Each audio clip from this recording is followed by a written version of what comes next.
Hello student, स्वागत है आपका गुरुकुल मैथ्स क्लास में। और आज से हमारा सेशन स्टार्ट होने वाला है। ट्रिग्नोमेट्री के क्वेश्चन को हम कैसे सॉल्व करें, कैसे समझें, उसके लिए आपको दो वीडियो जो मैंने पिछली दो वीडियो डाल चुका हूं, ट्रिग्नोमेट्री के बेसिक फॉर्मूले को क्लियर होना चाहिए, बेसिक फॉर्मूले, और ट्रिग्नोमेट्री टेबल ट्रिक आपको याद होनी चाहिए। याद नहीं, आपको समझ में आना चाहिए। तो ट्रिग्नोमेट्री, क्योंकि क्वेश्चनों को करने का तरीका, ट्रिग्नोमेट्री क्वेश्चनों को सॉल्व करने का तरीका आपके ट्रिग्नोमेट्री के फॉर्मूले से बेस है। मतलब कि ट्रिग्नोमेट्री फॉर्मूले के अगर कॉन्सेप्ट अगर क्लियर है आपको, तो ट्रिग्नोमेट्री आप यूं आसानी से कर सकते हैं, समझ सकते हैं। तो ट्रिग्नोमेट्री के अलावा ट्रिग्नोमेट्री एक सब्जेक्ट जिसमें आपके जो राइट एंगल ट्रायंगल है उसमें बेस है, उसमें पूरे जो आपके क्वेश्चन है उससे रिलेटिव में, मतलब कि राइट एंगल ट्रायंगल। तो सबसे पहले हमको राइट एंगल ट्रायंगल के बारे में जो उसके कॉन्सेप्ट है, जैसे कि कोई भी एंगल के लिए किसको हाइपोटेनियस, किसको बेस माने, किसको परपेंडिकुलर माने, तो उसको क्लियर करना है। तो चलिए समझते हैं, आइए स्टार्ट। जैसा कि आपके सामने ये एक राइट एंगल ट्रायंगल है। तो राइट एंगल ट्रायंगल हम किसको बोलेंगे? सबसे पहले तो आपको पता होना चाहिए, क्लियर होना चाहिए कि एक ट्रायंगल जो है, एक ट्रायंगल जिसकी तीन साइड है, तीन साइड तीन एंगल, तो एक ट्रायंगल के तीनों एंगल का सम मींस की तीनों एंगल का सम 180 डिग्री होता है। चलिए देखते हैं। तो आपने जैसे एक ट्रायंगल लिया और यहाँ पे ए मान लिया, यहाँ पे बी मान लिया, यहाँ पे आपने सी, ये तीन एंगल हो गए, ठीक है। अब क्योंकि आपको पता है वी नो डेट, हम जानते हैं कि angle A plus angle B plus angle C is equal to 180 degree, ये हमको पता है। और ये हो गया पूरे ट्रायंगल के बारे में। लेकिन मैंने बोला कि ट्रिग्नोमेट्री का जो टॉपिक है उसमें राइट एंगल ट्रायंगल पर बेस रहता है। तो राइट एंगल ट्रायंगल, इसमें आपको पता है कि बी जो है, आप देखो राइट एंगल ट्रायंगल जिसमें एक एंगल 90 डिग्री का होता है। आपको पता है जो बी है वो कैसा है, ये 90 डिग्री का एंगल आपको दिख रहा है, मींस कि ये परपेंडिकुलर 90 डिग्री का एंगल। अब थोड़ी और चर्चा करते हैं इसके बारे में कि जैसे कि आपको पता है कि ये एक एंगल, ये एक एंगल, मतलब कि आपके कितने एंगल इसमें, इस ट्रायंगल में आपके तीन एंगल, मैंने बताया कि तीन एंगल मतलब कि तीन साइड तीन एंगल ट्रायंगल में, ठीक है। जैसे कि आपका एक एंगल ए है, एक एंगल बी है, एक एंगल आपका सी है। अब बी के लिए सबसे, अब किसी भी ट्रायंगल के लिए उसका बेस क्या होगा, उसका हाइपोटेनस क्या होगा, उसका क्या बोलते हैं परपेंडिकुलर क्या होगा, तो हम कैसे पहचानें? तो सबसे क्लियर एक छोटी सी बात ध्यान रखें कि किसी भी राइट एंगल ट्रायंगल में जो राइट एंगल रहता है, मींस की जो 90 डिग्री का एंगल रहता है, उसके सामने वाली साइड हमेशा हाइपोटेनस होगी। मींस की इसकी सामने वाली साइड आपको क्या दिख रही है, ए से लेके सी, ए से लेके सी, तो ये क्या होगी, आपकी हाइपोटेनस साइड होगी, ठीक है। अब आप कहें कि बी के लिए परपेंडिकुलर क्या होगा, तो आपको दिख रहा है कि बी के लिए परपेंडिकुलर क्या होगा, सॉरी सी के लिए। अब जैसे हम बात करते हैं कि सी के लिए परपेंडिकुलर क्या होगा, तो एंगल सी के लिए परपेंडिकुलर क्या होगा, तो किसी भी एंगल के सामने वाली साइड, या फिर हम यूं बोल सकते हैं कि किसी भी एंगल के सामने वाली साइड परपेंडिकुलर रहती है, ठीक है। तो देखिए आप एंगल सी को देख सकते हैं, तो एंगल सी के सामने वाली साइड क्या है, एंगल सी के सामने वाली साइड क्या है, ए और बी। तो ये जो एंगल सी के लिए ए और बी है, ये क्या हुई आपकी परपेंडिकुलर। तो इसका सी के लिए बेस क्या होगा, तो बेस क्या हो जाएगा, सी के लिए बेस क्या हो जाएगा, सी बी के लिए बेस। हाइपोटेनियस तो हाइपोटेनियस रहेगा, हाइपोटेनियस किसी भी ट्रायंगल में हाइपोटेनियस सबसे बड़ी साइड होती है, ये बात आपको क्लियर रखनी है। और किसी भी ट्रायंगल में सबसे बड़ी वाली साइड या फिर सबसे ग्रेटर साइड जो रहती है वो हाइपोटेनियस रहती है, ठीक है। परपेंडिकुलर क्या रहता है, किसी भी एंगल के लिए उसके सामने वाली साइड परपेंडिकुलर रहता है। अगर हम सी की बात करेंगे तो एंगल सी के लिए परपेंडिकुलर ए बी रहेगा। ठीक है, क्लियर हुआ। अगर हम कहें, अगर मैं आपसे कहूं कि एंगल ए के लिए आप किसको बोलेंगे परपेंडिकुलर, तो आप देखिए कि एंगल ये एक बना, देखो ये वाली एंगल और ये वाली साइड, ये वाली साइड, ये वाली साइड, ये दोनों साइड मिल रही है। इन ए के लिए ये सामने वाली साइड मतलब कि क्या है, बी सी, तो ये क्या हो गया, ये क्या हो गया, ये हो गया इसका परपेंडिकुलर, क्योंकि एंगल ए के सामने वाली साइड क्या है, बी सी या फिर सी बी, तो ये क्या हो गया, परपेंडिकुलर हो गया। सी के लिए सामने वाली साइड क्या है, ए बी, ठीक है, तो ये इसके लिए परपेंडिकुलर हो गया। ठीक है, तो किसी भी एंगल के सामने वाली साइड उसका परपेंडिकुलर होता है। ये टॉपिक समझा आपने, ये क्लियर हुआ। अब हम चलते हैं इनके क्वेश्चन की ओर। चलिए, पहला क्वेश्चन आपके सामने ये रहा, 8.1 का चैप्टर नंबर हमारा ट्रिग्नोमेट्री एक्सरसाइज 8.1 का पहला क्वेश्चन ये है। देखिए, in triangle ABC right angle at B, एक कोई ट्राइंगल है एबीसी और उसका राइट एंगल बी है। आपको बताया बी राइट एंगल मतलब कि एंगल जो बी है वो आपका 90 डिग्री का है। ए बी आपको 24 सेंटीमीटर, बी सी आपको 7 सेंटीमीटर आपको दे रखा है, गिवन है। चलिए, आपको फाइंड क्या करना है, आपको फाइंड करना है साइन ए कॉस ए और साइन सी और कॉस सी आपको फाइंड करना है। तो सबसे पहले आपको पता है बी क्या है, राइट एंगल दे रखा है, तो आपको पहले ट्राइंगल बनाना रहेगा। ट्राइंगल के हमने लिए देखा, ट्राइंगल के लिए आपने ए बी सी, आपको देखिए राइट एंगल क्या दे रखा है, बी दे रखा है, तो हमने बी को राइट एंगल मींस की 90 डिग्री का एंगल है, तो हमने ये मान लिया, ए यहां मान लिया और बी, और ये रहा आपका सी। ठीक है, अब आपको गिवन क्या है, गिवन आपको ए बी कितना 24 सेंटीमीटर आपको ए बी दे रखा है, तो ए से लेकर बी आपने लिखा 24 सेंटीमीटर दे रखा है। बी से सी, बी सी मतलब कि ये दे रखा है 7 सेंटीमीटर दे रखा है। ठीक है, आपको फाइंड क्या करना है, साइन ए। तो मैंने आपके लिए पहले वीडियो में मैंने आपको बताया था कॉन्सेप्ट, जो बेसिक क्लियर थे, फॉर्मूले थे, कि आपको मैंने एक फॉर्मूला बताया था, आपको ध्यान हो कि पंडित बद्री प्रसाद हर हर बोले, ये फॉर्मूला था, पंडित बद्री प्रसाद हर हर भोले, पंडित बद्री प्रसाद हर हर भोले। तो साइन ए के लिए, साइन ए एंगल ए की बात कर रहे हैं हम, एंगल ए, तो साइन ए ये रहेगा।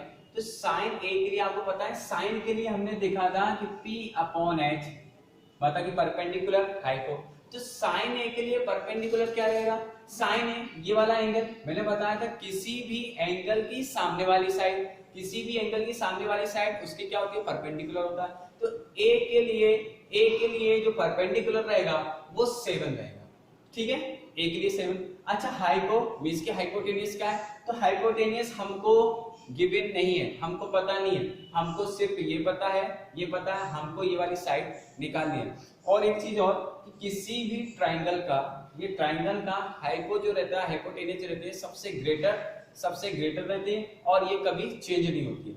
किसी भी एंगल के लिए परपेंडिकुलर, किसी भी एंगल के लिए परपेंडिकुलर चेंज हो सकता है, बेस चेंज हो सकता है, लेकिन हाइपो चेंज नहीं हो सकता है।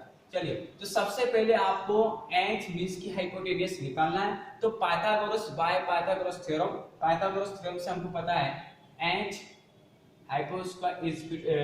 हाइपोटेनियस का square is equal to base का स्क्वायर प्लस परपेंडिकुलर का स्क्वायर। तो हाइपोटेनियस क्या है आपका, AC है, तो आपने लिख दिया यहाँ पे AC का square is equal to base हमने इसको मान लिया 7 को मान लिया, 7 मतलब कि BC, तो हमने इसको मान लिया BC का स्क्वायर प्लस परपेंडिकुलर हमने मान लिया 24 का स्क्वायर। ठीक है, अब AC का whole square is equal to BC की वैल्यू 7 का स्क्वायर, 7 का स्क्वायर 49, तो ये हो गया आपका 49 प्लस 24 का स्क्वायर क्या होता है 576। ठीक है, 24 का स्क्वायर क्या होता है 576। ठीक है, तो AC is equal to AC का स्क्वायर ये हो गया, स्क्वायर करा 625। ठीक है, अब AC इज इक्वल टू ये अंडर रूट चढ़ जाएगा 625 और AC का जो आ जाएगा 25। तो हाइपोटेनियस आपका क्या आ गया यहाँ पे 25। हाइपो इज इक्वल टू क्या आ गया 25। तो आपको अब सबकी वैल्यू मिल गई है, ठीक है, आपको अब सबकी वैल्यू मिल गई है। आपको पी ए बी की वैल्यू, बी सी की वैल्यू और ए सी की वैल्यू। तो आपको क्या करना है, आपको सिर्फ फॉर्मूला रखना है और वैल्यू लिखना है। जैसे कि साइन ए, तो साइन ए, तो साइन ए के लिए साइन ए परपेंडिकुलर अपॉन हाइपो, मतलब कि पी अपॉन एच, आपने लिखा पी अपॉन एच। तो साइन ए के लिए परपेंडिकुलर क्या होगा, साइन ए के लिए परपेंडिकुलर क्या होगा, 7 होगा, आपने लिख दिया 7। हाइपोटेनियस, साइन ए के लिए हाइपोटेनियस 25, तो ये अपॉन में आ गया 25, ये आ गया। कॉस ए की बात करते हैं हम, तो कॉस ए की बात करते हैं। कॉस ए के लिए साइन कॉस 10, मैंने बताया था साइन कॉस, कॉस के लिए क्या होगा b अपॉन एच, तो यहाँ पे लिख दिया हमने b अपॉन एच। तो कॉस a के लिए बेस क्या होगा, देखो ये इसकी परपेंडिकुलर, या हाइपो, तो बेस क्या हुआ 24, तो यहाँ पे आ गया 24 अपॉन हाइपो के लिए, इसके लिए हाइपो 25, तो ये आ गया 25। अब इसके बाद साइन सी कॉस सी, ठीक है, ये आपका फर्स्ट पार्ट हो गया। अब सेकंड पार्ट में क्या है, साइन सी, तो साइन सी के लिए, तो साइन सी मतलब कि p अपॉन एच रहता है, लेकिन साइन सी अब इसके लिए p परपेंडिकुलर क्या होगा, तो मैंने बोला था किसी भी एंगल के सामने वाली साइड परपेंडिकुलर होती है, तो साइन सी के लिए 24 मींस की साइन सी p अपॉन एच, तो साइन सी के लिए परपेंडिकुलर 24, एच के लिए एच तो हमेशा वही रहेगा, एच हाइपोटेनियस कभी चेंज नहीं होता है किसी भी एंगल में।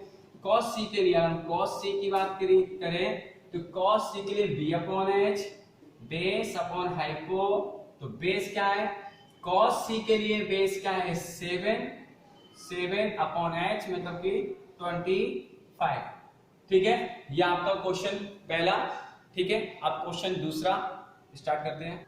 क्वेश्चन नंबर सेकेंड में दे रखा है आपको कि find 10p minus cot R, आपको 10p और माइनस कॉट आर की वैल्यू फाइंड करनी है, क्या है, और डायग्राम भी दे रखा है आपको कि पी क्यू आर एक ट्राइंगल है जिसमें क्यू जो है वो राइट एंगल इसकी 90 डिग्री, ठीक है। अब हम बात करते हैं, तो सबसे पहले आपको ये देख रहे हो क्यू के लिए आप ये हाइपोटेनियस, ये रहा हाइपोटेनियस, ये आपको निकालना क्या है, बेस निकालना है, ठीक है। तो पहले हम बात करते हैं, आपको पता है कि सबसे पहले फॉर्मूला 10p, तो 10p क्या होता है, सबसे पहले 10p आपको पता है, मैंने फॉर्मूला बताया था, पंडित बद्री प्रसाद हर भोले, ठीक है। तो साइन कॉस 10, तो 10 मतलब कि p अपॉन b, तो आपने लिख लिया p अपॉन b, बीस की परपेंडिकुलर अपॉन बेस। अब 10p, तो 10 ये रहा 10, अब ये 10p, अब इसके लिए परपेंडिकुलर क्या होगा और बेस क्या होगा, तो इसके लिए परपेंडिकुलर क्या होगा QR होगा, बीस की Q और R होगा, ठीक है। बेस क्या होगा PQ हो गया, तो PQ, ठीक है, ये कर लिया हमने। अब कॉट आर पहले देखते हैं, कॉट आर के लिए कॉट आर, तो कॉट आर क्या होता है आपको पता है कि 10 का अपोजिट कॉट, ठीक है। तो 10p is equal to p upon p, मतलब कि परपेंडिकुलर अपॉन बेस, तो cot are b upon p, आपको पता मैंने बताया था कि साइन कॉस 10, फिर ऊपर रिवर्स कॉट सेक कॉसेक, तो यहाँ पे क्या होगा b अपॉन p। अब अच्छा देखिए कॉट आर, ये रहा आपका कॉट आर, कॉट आर के लिए बेस क्या होगा क्यू आर, इसके लिए क्या होगा क्यू आर। अच्छा परपेंडिकुलर क्या होगा, ये होगा मींस की पी क्यू। अब आपको वैल्यू फाइंड करनी है, तो आपको पता है कि आपके पास पी आर की वैल्यू है, पी क्यू की वैल्यू है, लेकिन क्यू आर की वैल्यू नहीं है, तो इसके लिए क्या करेंगे हम, बाय पाइथागोरस थ्योरम। तो पाइथागोरस थ्योरम हमें पता है, we know that Pythagoras theorem कि हाइपो का square is equal to base का स्क्वायर प्लस परपेंडिकुलर का स्क्वायर।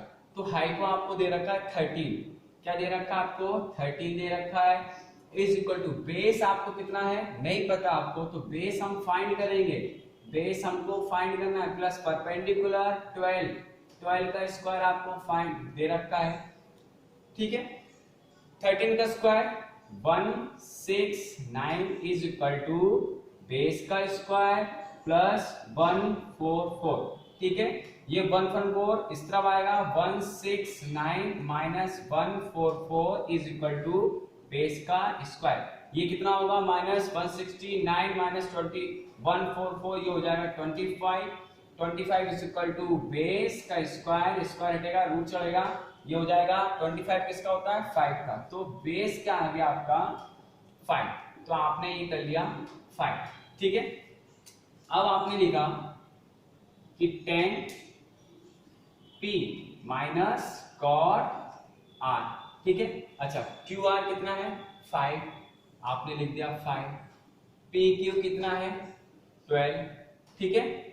इसकी वैल्यू कॉट के लिए क्यू आर कितना आ गया 5 आ गया, पी क्यू कितना हो गया 12।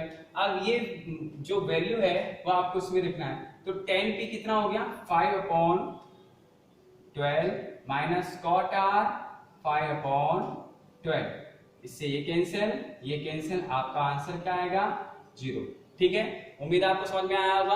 अब चलते हैं क्वेश्चन नंबर 3 की ओर। क्वेश्चन नंबर 3 है, क्वेश्चन नंबर 3 आपको बोल रहा है कि if sin a is equal to 3/4 calculate cos a tan a। आपको सिर्फ sin a की वैल्यू दे रखी है कि 3/4 है, और आपको बोल दिया गया cos a tan a के लिए, ठीक है। एंगल आपको पता है, एक एंगल a है। तो हम क्या करेंगे, सबसे पहले तो हमको पता होना चाहिए कि sin a क्या होता है हमारा p/h।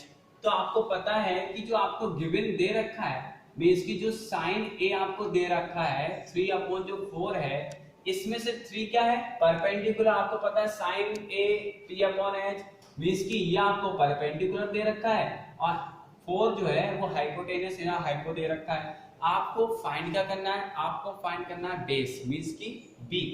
आपको फाइंड क्या करना है, बेस फाइंड करना है। तो इसके लिए आपने क्या करा, सबसे पहले तो हमको क्या करना है, क्यों करना है बेस फाइंड, क्योंकि आपको पता है cos a क्या होता है b/h होता है, cos a b/h। यहाँ पे आपको बेस की जरूरत पड़ेगी इसलिए, ठीक है, ठीक है। तो sin a अपन को 3/4 दे रखा है, मींस की p/h आपको बेस फाइंड करना है। तो पाइथागोरस थ्योरम हमने लगाया। पाइथागोरस थ्योरम क्या होता है, हाइपोटेनियस का square is equal to base का स्क्वायर प्लस क्या होता है परपेंडिकुलर का स्क्वायर, ठीक है। हाइपोटेनियस आपको दे रखा है कितना 4, तो आपने लिखा 4 का square is equal to base आपको कितना नहीं दे रखा है, बेस आपको फाइंड करना है, तो बेस के लिए हमने लिख दिया प्लस परपेंडिकुलर आपको 3 दे रखा है, 3 का स्क्वायर आपने लिख दिया, ठीक है। 4 का स्क्वायर 14 होता है, पता है आप लोगों को, आप सभी को। बेस का स्क्वायर आपको ये फाइंड करना है, प्लस 3 का स्क्वायर होता है 9। अब ये 16 और माइनस 9 हुआ, बेस आपका निकला, ये निकला 7, ठीक है। अब स्क्वायर हटा तो यहाँ पे क्या आ जाएगा √7, तो ये आ गया बेस जो आ गया वो आपका √7 आ गया। बेस की वैल्यू आपने निकाल ली, कितनी निकाल ली, बेस की वैल्यू आपकी निकली √7। तो आपने यहाँ पर बेस आपको पता चल गया √7, आपको p पता चल गया, आपको h पता चल गया, आपको b मींस की बेस पता चल गया। अब आपको क्या करना है, सीधा आपको ये फॉर्मूला रखना है, मींस की cos a लिखा आपने, और cos a का मतलब क्या होता है, cos a मतलब होता है b/h, आपने लिख दिया b/h, ठीक है। अब b मतलब क्या है √7 हो गया आपका, √7 हो गया, h क्या हो गया आपका 4 हो गया, ये आपका cos a की वैल्यु आ गई। अब आपने लिख दिया tan a, ठीक है। tan क्या होता है, तो आपने देखा sin cos tan मतलब कि p/b हो गया, p मतलब कि आपको दे रखा है 3, आपने 3 लिख दिया, b मतलब कि √7, आपने √7 लिख दिया। ये आपका क्वेश्चन नंबर 3 भी कंप्लीट। आपको सिर्फ ये करना है कि पहले आपको जो दिया हो उसको देखो, जैसे sin a में आपको पता है sin a की वैल्यू क्या होती है p/h होती है, तो आपने p/h लिख दिया।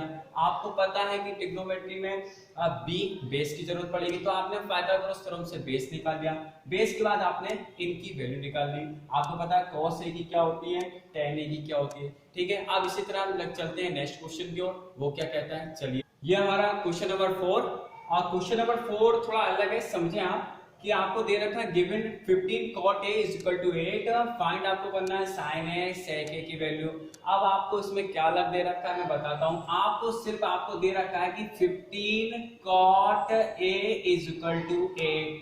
अब आप बोलो कि इसके अपॉन में कुछ है नहीं, तो इसके अपॉन में इसलिए नहीं है क्योंकि ये 15 जो है ये इसके इनटू में है। इनटू में कोई भी चीज क्या देती है अपॉन में आ जाती है, तो आपने इसको लिख दिया cot a is equal to 8 upon 15। यहां तक क्लियर हुआ आपको।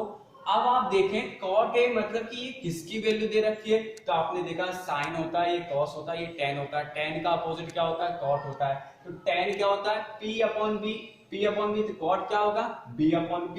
मतलब कि ये आपको दे रखा है बेस दे रखा है, आपको परपेंडिकुलर दे रखा है। आपको क्या निकालना है हाइपो निकालना। हाइपो क्योंकि साइन में जरूरत पड़ेगी, ठीक है, और किसमें सेक में जरूरत पड़ेगी, तो आपको हाइपो निकालना मींस कि आपको अभी h फाइंड करना है।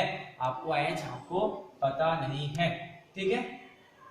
h के लिए आपने क्या करा, h square is equal to base plus perpendicular का स्क्वायर, ठीक है। h आपको फाइंड करना है, ठीक है। बेस आपको क्या करना है 8 प्लस परपेंडिकुलर क्या होता है, ठीक है। कितना आएगा 8 का स्क्वायर 64, 15 का स्क्वायर कितना होता है 15 का स्क्वायर क्या रहता है 2 2 5 रहता है, ठीक है। अब क्या करा ऐड करा हमने, तो क्या होगा ये आ गया 2 8 9 h is equal to 8 9। Hypotenuse के लिए ये किसका निकला, ये रूट ये किसका है, ये है 17 का, ठीक है। अब हाइपो आपके पास आ गया 17, ठीक है। आपके पास b की वैल्यू फाइंड है, आपके पास perpendicular p is equal to पता है, आपके पास हाइपो h की वैल्यू फाइंड है पता है। अब आपको निकालना क्या है साइन a, तो आपको पता है साइन a क्या होगा, sine a p upon h लिख दिया हमने p अपॉन h, ठीक है। अब p क्या है, इस पे p क्या है दोस्तों, p अपना है 15, h क्या है 17 है आपका ये वैल्यू। सेक a की वैल्यू, सेक a क्या होता है साइन कॉस टेन, कॉस का उल्टा कॉस क्या होता है b अपॉन h होता है, ठीक है। तो h अपॉन b, तो h अपॉन b, h क्या होता है 17 होता है। 20 में क्या है आपको, 20 में दे रखा है आपको 8। तो इस तरह आपने यहाँ पर साइन और सेक की वैल्यू फाइंड कर ली। अब चलिए नेक्स्ट क्वेश्चन में चलते हैं, वो क्या कहता है हमसे। नेक्स्ट क्वेश्चन आपका दे रखा है कि sec theta is equal to 13/12, calculate all the other trigonometry ratio, ठीक है। आपको सिर्फ sec थीटा की वैल्यू दे रखी है, आपको बताना है कि sin theta, cos theta, tan, cosec, ठीक है। तो इनकी सबकी वैल्यू आपको बताना। तो सबसे पहले आपको पता है आपको sec थीटा, ठीक है, sec theta is equal to 13/12। तो आपको पहले तो ये पता होना चाहिए कि sec थीटा मतलब ये 13/12 ये किस चीज की वैल्यू दे रखी है। तो आपको पता है sin p upon h cos, और tan जो होता है p अपॉन b, तो sin cos का अपोजिट, तो b upon h cos sec h upon b, means कि आपको दे रखा है h अपॉन ये दे रखा है आपको b। आपको फाइंड क्या करना है, आपको फाइंड करना है परपेंडिकुलर किससे फाइंड करेंगे, बाय पाइथागोरस थ्योरम। जल्दी से h square is equal to perpendicular का स्क्वायर प्लस बेस का स्क्वायर, ये पाइथागोरस थ्योरम। h आपको पता है 13, तो 13 का square is equal to perpendicular आपको फाइंड करना है, तो परपेंडिकुलर आपने लिखा प्लस बेस 12, बेस के लिए आपने 12, तो 13 का स्क्वायर क्या होता है 169, 13 का स्क्वायर होता है इज इक्वल टू परपेंडिकुलर आपको फाइंड करना है प्लस 12 का स्क्वायर 144। आपने क्या करा 144 को इस तरफ माइनस में, तो 169 minus 144 is equal to perpendicular का स्क्वायर, ठीक है।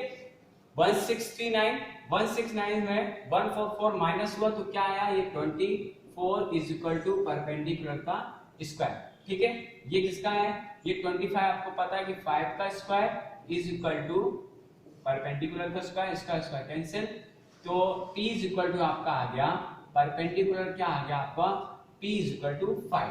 तो आपको पता है, आपको वैल्यू आपको हाइट हाइपोटेनियस की मिली 30, ठीक है, बेस की मिली आपको 12 और परपेंडिकुलर मींस की p की मिल गई आपको 5। ये आपको वैल्यू आपको ये फाइंड हो गई है। अब आपको करना क्या है, साइन थीटा, तो साइन थीटा आपको पता है p अपॉन h, बस कुछ नहीं वैल्यू रखते जाना है, sine theta upon p upon h, तो p यहाँ पे 5, h ये आपका 13। इसके बाद cos की क्या होती है, b upon h, cos theta को हम ये भी कह सकते हैं कि cos जो रहता है sec का अपोजिट, मींस कि इसको हम 12 अपॉन 13, ठीक है, क्योंकि sec का अपोजिट cos थीटा जो रहता है sec का अपोजिट रहता है। तो sin cos tan के लिए हमने करा तो tan थीटा, तो sin cos tan p upon b, तो p upon b, p perpendicular आपको 5 दे रखा है, बेस आपका है 12, तो sin cos tan cot क्या होगा, आपको पता है cot किसका अपोजिट रहता है, tan का अपोजिट रहता है, तो क्या कर देंगे, tan 5/12 है, तो cot क्या हो जाएगा 12 अपॉन 5 हो जाएगा, ठीक है, तो sin cos tan cot, sec दे रखा है, ठीक है, sec आपको दे रखा है, cosec क्या होगा, cosec जो रहता है वो आपका sin का अपोजिट रहता है, मींस की sin थीटा 5/13, तो cosec क्या हो जाएगा 13/5। तो इस तरह ये वाला भी क्वेश्चन आपका क्लियर हुआ। अब चलते हैं नेक्स्ट क्वेश्चन की ओर, वो क्या कहता है। cot theta is equal to 7/8, आपको ये वैल्यू दे रखी है, आपको इनके वैल्यू जो है फाइंड करनी है। क्या है क्वेश्चन है, 1 plus sine theta 1 minus sine theta upon 1 plus cos theta 1 minus cos theta, ठीक है। तो सबसे पहले आपको पता है कि कॉस थीटा कॉट थीटा आपको ये दे रखा है। अब सबसे पहले हम क्या करेंगे, इस वाले पोर्शन को, मींस कि आपको जो दे रखा है कि 1 प्लस, अब इसमें से कोई बच्चे क्या करेंगे कि cot थीटा देखेंगे, cot थीटा मतलब कि tan b अपॉन p, तो b अपॉन p देखेंगे, ठीक है, फिर इसका हाइपो निकालेंगे, ठीक है, हाइपो आएगा, फिर उसका जो वैल्यू है फिर वो sin थीटा मतलब कि p अपॉन h लिखेंगे, ऐसा ऐसा करके बहुत लॉन्ग मेथड हो जाएगा। लेकिन इस क्वेश्चन को सॉल्व करने का एक और तरीका है कि 1 plus sine theta 1 minus sine theta, ठीक है, तो ये देखिए आप कि 1 प्लस साइन थीटा आपको दे रखा है और 1 माइनस साइन थीटा, ठीक है, मतलब कि ये आपको a प्लस बी और a minus B, a plus B a minus B, upon में दिया है 1 प्लस कॉस थीटा और 1 माइनस कॉस थीटा, ये भी दे रखा है a plus B a minus B. आपको पता है a plus B a minus B का फॉर्मूला क्या होता है, a square minus B square, तो मतलब कि a square minus a plus B a minus B मतलब कि a square minus B square मतलब कि a square minus B square, ये हो गया पहली बार देखा, a plus B a minus B a square minus B square. Second वाला अपॉन में a plus B a minus B, तो a square minus B square, ठीक है। अब इसमें से आपको अगर ध्यान हो,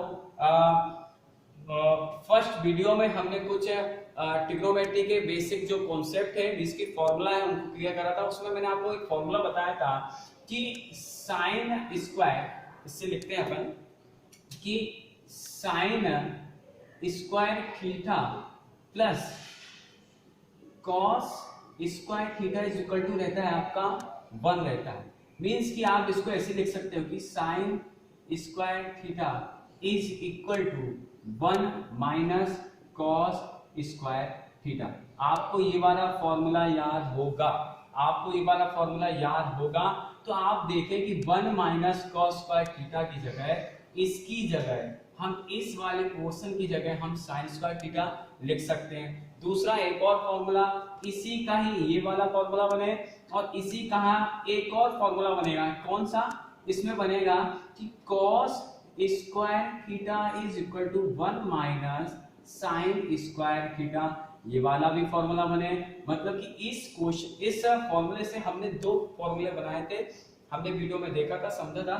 तो हम 1 माइनस साइन स्क्वायर थीटा की जगह हम ये भी तो लिख सकते हैं और ये भी लिख सकते हैं। तो हमने क्या करा, इसकी जगह हमने लिख दिया cos स्क्वायर थीटा अपॉन इसकी जगह लिख दिया साइन स्क्वायर थीटा। ठीक है, इतना क्लियर हुआ। अब हमने क्या करा, अब इसके बाद देखिए हमने क्या करा, हमने लिखा कि cos थीटा, ठीक है, cos theta upon sine theta का होल स्क्वायर, मींस की होल स्क्वायर कर दिया। ठीक है, दोनों में स्क्वायर था, होल स्क्वायर कर दिया। अब आपको पता है हमने और भी फॉर्मूला ध्यान में उस दिन करे थे, वीडियो में मैंने बताए थे कि tan थीटा रहता है, tan theta is equal to sin theta upon cos theta. और क्योंकि tan का अपोजिट रहता है cot, तो cot जो रहता है वो cos थीटा, मैं बता दूं आपको, cot theta is equal to रहता है cos theta upon sin theta. ठीक है, तो हम इसकी जगह क्या लिख सकते हैं, इसकी जगह हम लिख सकते हैं कि cot थीटा का होल स्क्वायर। ठीक है, अब cot थीटा आपको पता है 7/8 दे रखा है, तो 7/8 तो हम क्या करेंगे, 7/8 मतलब कि 7/8 का होल स्क्वायर, और 7/8 का होल स्क्वायर मतलब कि क्या आएगा, 7 स्क्वायर क्या होगा 49 और 8 का स्क्वायर क्या होगा 64। आपका ये क्वेश्चन सॉल्व हुआ। इसका सेकंड पार्ट में क्या दे रखा है आपको, सिर्फ cot थीटा का होल स्क्वायर, तो cot थीटा का होल स्क्वायर वैल्यू आप लगेंगे 7/8 49/64। तो इस तरह ये आपका क्वेश्चन सॉल्व हुआ। एक बार फिर से आपको थोड़ा समझा देता हूं कि आपको ये वैल्यू दे रखी थी, आपने a plus B a minus B देखा, a square minus B square का फॉर्मूला बनाया। आपको पता है कि 1 का स्क्वायर minus sine 1 minus sine square theta, इसको 1 का स्क्वायर ऐसे भी हो सकता है क्योंकि 1 का स्क्वायर कोई मतलब का नहीं है, 1 ही रहता है। तो 1 माइनस साइन स्क्वायर थीटा और 1 minus cos square theta, sine square theta cos square theta रहता, cos theta upon sine theta रहता है कॉट हमने वैल्यू रखी, वैल्यू का हमारा आंसर। ठीक है, आप नेक्स्ट क्वेश्चन की ओर चलते हैं, क्या कहते हैं चलिए। क्वेश्चन नंबर आपको दे रखा है if 3 cot is equal to 4 check whether, और मतलब कि चेक वेदर आपको LHS और RHS आपको बताना है दोनों इक्वल है या नहीं है। चलिए स्टार्ट करते हैं जल्दी से। आपको क्या क्या रखा है पहले आप ये समझें। आपको दे रखा है कि 3 cot A is equal to आपको दे रखा है 4 देख रखा है। ठीक है, तो आपने cot A is equal to लिखा 4, ये इनटू में है, अपॉन में आया 3। तो आप सबसे पहले तो आप 3 4 अपॉन 3, ठीक है, तो आप cot sin cos tan sin cos tan tan का उल्टा cot मतलब कि b अपॉन p, ये आपको दे रखा है b दे रखा है, ये आपको दे रखा है p। आपको यहाँ पे लिख लें आप कि बेस आपको दे रखा है 4 और p जो दे रखा है वो आपको दे रखा है 3।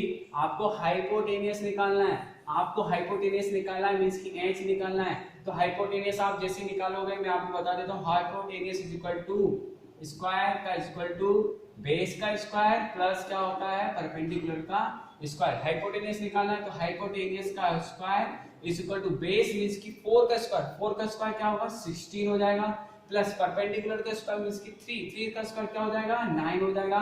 16 प्लस 9 ऐड करोगे क्या हो जाएगा 25। तो 25 किसका स्क्वायर रहता है 5 का रहता है, तो आपका हाइपोटेनियस का निकल गया 5। चलिए अब स्टार्ट करते हैं अपन ये वैल्यू। अब आपको पता है tan क्या रहता है p अपॉन b, मतलब कि परपेंडिकुलर अपॉन बेस। तो आपने क्या लिखा, मैं आपको बता रहा हूँ ये LHS है ये RHS है, दोनों को एक साथ करके सॉल्व करके बता रहा हूँ कि इनकी वैल्यू इक्वल आ रही है कि नहीं आ रही। तो आपने लिखा 1 माइनस tan a, तो tan a क्या रहता है p अपॉन b, मतलब कि p अपॉन b का होल स्क्वायर। तो p अपॉन b का स्क्वायर, p आपने लिखा 3 और b मतलब कि 4, मतलब कि यहां हम लिख सकते हैं 3 अपॉन 4। ठीक है, यहां पे लिखा 3 upon 4 upon 1 plus tan a मतलब कि 3 अपॉन 4 का स्क्वायर। ठीक है, तो आप क्या करेंगे इसके बाद इसका वैल्यू हम लिख रहे हैं 1 माइनस 3 का 9/16/1 प्लस 3 का 9/16 हुआ। ठीक है, एलसीएम लिया आपने, इसका एलसीएम लिया 16 हुआ, 16 माइनस 9 इसका एलसीएम लिया 16 हुआ, यहाँ पे क्या हो गया 16 प्लस 9। ठीक है, अब इसको हम सॉल्व, इसका जो है सॉल्व मैं ऊपर बता रहा हूँ, यहाँ पर आप देख लीजिए, यहाँ पे आपको बता रहा हूँ। तो 16 माइनस 9, 16 से 16 से 9 गया 7/16 और फिर इसका ये होगा 16 प्लस 9 ये हो गया 25/16। तो ये और ये इनका मल्टीप्लाई, तो 7 × 16 और 16 × 25, तो 16 से 16 कैंसिल, क्या है 7/25, क्या आ गया इसका 7/25। तो इसको हम यहाँ पे थोड़ा बता दें कि 7/25 ये आया, इसको सॉल्व करने पे आपका ये आया। अब हम बात करते हैं, इसको लेते हैं, इसके लिए हमने देखा cos स्क्वायर ए, तो cos स्क्वायर ए तो आपको पता है cos स्क्वायर ए माइनस साइन स्क्वायर ए। तो cos क्या होता है b/h होता है, तो b/h का होल स्क्वायर माइनस साइन क्या होता है p/h होता है, तो p/h का होल स्क्वायर। तो b/h क्या होता है, b मतलब कि 4 आपको दे रखा है, हाइपोटेन्यूस आपको 5 दे रखा है, इसका हमने स्क्वायर निकाल दिया, माइनस p आपको क्या दे रखा है, p आपको 3 दे रखा है, h आपको 5 दे रखा है, आपने इसका स्क्वायर निकाला। 4 का स्क्वायर होता है 16/25, 5 का माइनस जो होता है 9/25, आपने एलसीएम लिया 25 हुआ, 25 से कैंसिल, 16 माइनस इससे ये कैंसिल, ये 9, तो 16 में से 9 माइनस हुए तो 7/25 आया। तो आपने देखा, इसका हमने सॉल्व करा 7/25, इसको हमने सॉल्व करा 7/25। इस तरह से आपके LHS और RHS जो है वो इक्वल है, और आपको यही बताना था कि ये इक्वल है, LHS और RHS इक्वल है या नहीं। तो हमने बता दिया कि ये इक्वल है LHS और RHS। ठीक है, और इसी के साथ आज के जो वीडियो लेक्चर के इतने क्वेश्चन थे, अब अगले नेक्स्ट वीडियो में इसके आगे के जो क्वेश्चन है ट्रिग्नोमेट्री के, उसको हम बहुत अच्छी तरह से कवर करेंगे, समझेंगे, एक एक ट्रिग्नोमेट्री के एक एक पॉइंट ऑफ व्यू को, एक एक अच्छे अच्छे क्वेश्चनों को, कंसेप्ट को क्लियर करते आगे बढ़ेंगे। और आपकी ट्रिग्नोमेट्री को जो लोग डरते हैं ट्रिग्नोमेट्री से, उनको उस ट्रिग्नोमेट्री से, मैं कहूँ अपनी भाषा में, उनको ट्रिग्नोमेट्री से प्यार हो जाएगा। और आपको बताएं कैसी लगी ये वीडियो, कैसा समझ में आया, कैसी लगी आपको वीडियो, और अगर अच्छी लगी हो तो लाइक करें, कमेंट करें, सब्सक्राइब करें, गुरुकुल चैनल को सब्सक्राइब करें और शेयर करें। जय हिंद।